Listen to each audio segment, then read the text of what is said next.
Hi y'all, it's Bradley the Singing Chef coming to you with another recipe for a quick and easy side dish. Well, it's quick to prep anyway. You've got two different ways of actually making this dish. What we're going to make today is braised red cabbage with goat cheese crumbles. It's one of my favorite side dishes from a couple of my favorite restaurants from my past, actually. I waited tables in Nashville at a restaurant called Houston's that served this as a side dish, and I was addicted to it, so I had to figure out the best way to try to make this on my own, and this is what I came up with. One way is the long way, which requires it to braise in the oven for 2 hours. The other way that'll only take you an hour is if you do this little cheat first step that I'm gonna do, and that's actually getting the dish going on your stove top first for about 10 to 15 minutes before putting it in the oven. So here's the quick start way for braised red cabbage with goat cheese. All right, first thing you want to do is preheat your oven to about 325, 330 degrees so that that's ready to go.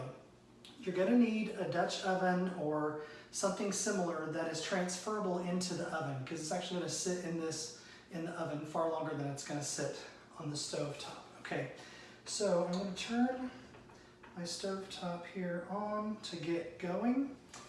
And away we go. So the first thing that's going to go in there, this is a 1/4 cup of water.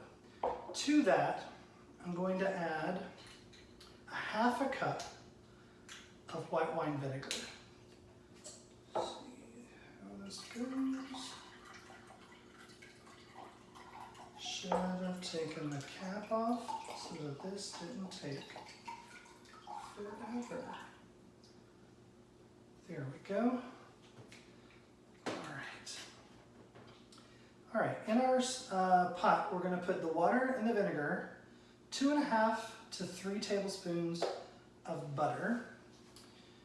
I use salted butter in this recipe. Put in your water and your vinegar into the pot. To that, you're going to add 2.5 tablespoons of white sugar. So there's 2.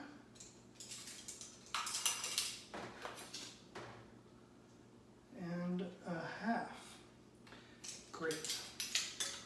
So you're just going to let that go until the butter is melted into the liquid and the sugar is all dissolved in the liquid. So that's going to take a few minutes, and while that's happening, I can prep my red cabbage. Now, I think cabbage gets a bad rap because people think that it's like bitter, but when you actually braise it like this, especially with that little bit of sugar that's in there, this is going to be so sweet and tender. You are going to want it all the time. So your red cabbage comes to you, the stem end on the bottom. I usually take off after washing the outer leaves of the cabbage. And then you guys have probably normally seen me chopping things here on my wooden Singing Chef chopping block. But I'm actually today going to use, I would suggest this for your kitchen as well. I have a separate chopping board that I use for vegetables, especially that stain pretty easily when I'm chopping up beets, when I'm chopping up this red cabbage, or when I'm chopping up carrots, which puts this lovely orangish stain no matter how much I wash it. That is what is there. So I'm going to use that cutting board today. All right, first thing I'm going to do with this cabbage is I'm going to take my chopping knife and I'm going to cut through that stem end in half.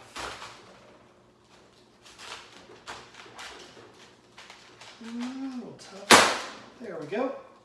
All right, so now you'll see in the center of this cabbage that there's this white core part here. We're not going to want to cook that part, so I'm going to get rid of that as best I can. So the way that I do that is I quarter this, cut this half and half to make a quarter, all the way down, which is similar to the way that I do parsnips to get the core out of that, which you'll see in another video eventually. All right, sort of boiling here, so I'm just gonna make sure that my butter and sugar are all feeling the love in the jacuzzi. All right, so 1/4 at a time. I don't know if you can see this well enough, but what I'm gonna do is I'm gonna take my knife and I'm gonna cut on an angle right past that core and down, and it literally pops right out like that on my knife. Super easy. All right, get this other 1/4. Pop out that core. Same thing over here, cut your half into 1/4s. Go in and get that core. Go in and get that core, which eliminates your stem and your core all in one fell swoop. All right. Good, that's going. Turn down my heat just a skosh. Still need to chop this cabbage. Okay, so each of these 1/4s, all you have to do is basically just cut about 1 inch wide slices. And honestly, the vegetable does the rest of the work, because you're gonna have, like, each of those slices is gonna shred apart into these strips. And that is exactly what we want.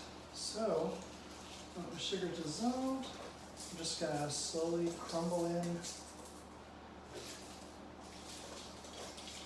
that 1/4. I know what you're thinking, this is a lot of cabbage, but just like with any green, even though this is a purple, I guess, these are going to cook down and be far smaller once they've had time to braise in this liquid and sugar. Okay. Just that one. You'll be surprised at how much it shrinks up. Actually, this is gonna, this head of cabbage is gonna fill this pot while it's raw, but as it braises in the oven, you'll see it shrink down so much. But I think, this head of cabbage will easily give you probably 4 or so dinner portions, maybe even 5 or 6, depending on the size of the cabbage head. Then you should be good to go. One more 1/4 to do.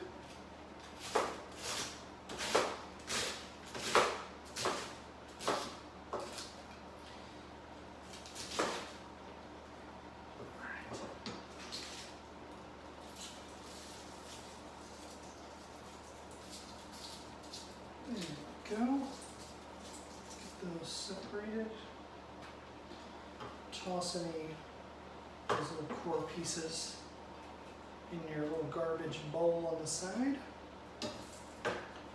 Great. So now, I'm just going to try to toss these to try to get some liquid going on every piece of cabbage as much as I can.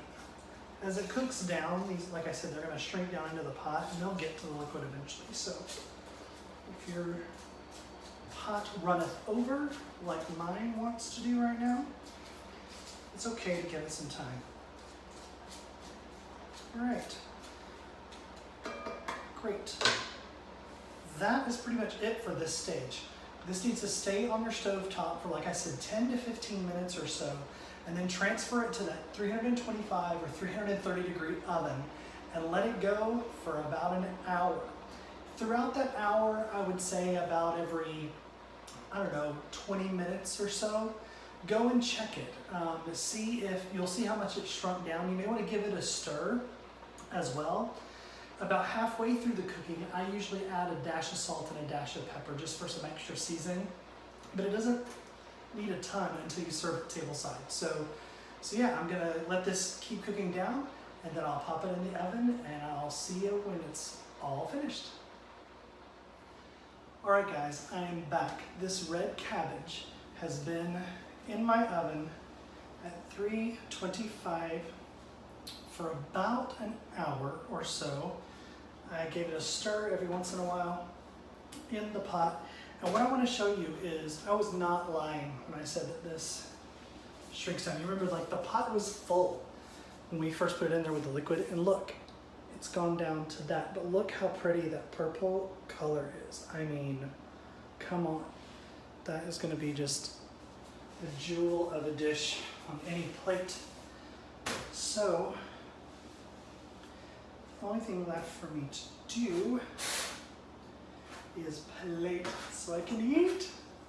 All right, dig down in here, get some of this beautiful cabbage.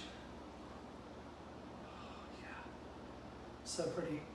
I mentioned the restaurant Houston's earlier that I love to order this at. The other, because I waited tables there, I ordered it all the time. I also waited tables in Nashville at a restaurant called J. Alexander's. They used to have one here in Orlando. And if anybody knows anybody who can bring that restaurant back into my life in Orlando, I would cook for you all the time. I'm just saying, because it's so, so good. All right, I just want to taste this for seasoning real quick. See where we are.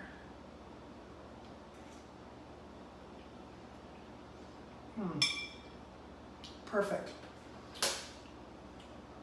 I want a little bit of pepper.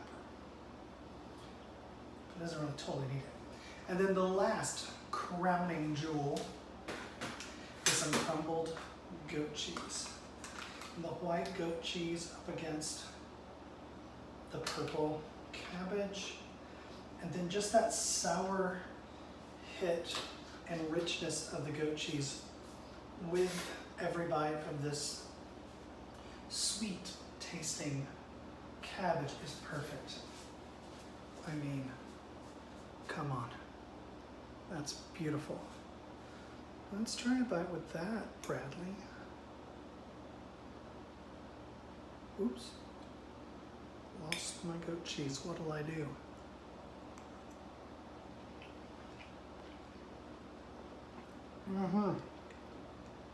Yeah, I mean, I don't know all the trade secrets at those restaurants, but it is no secret that this is really tasty. I hope you'll try this recipe. Please don't forget to subscribe, like, and share my YouTube channel. Stay tuned for more videos, and I will see you next time.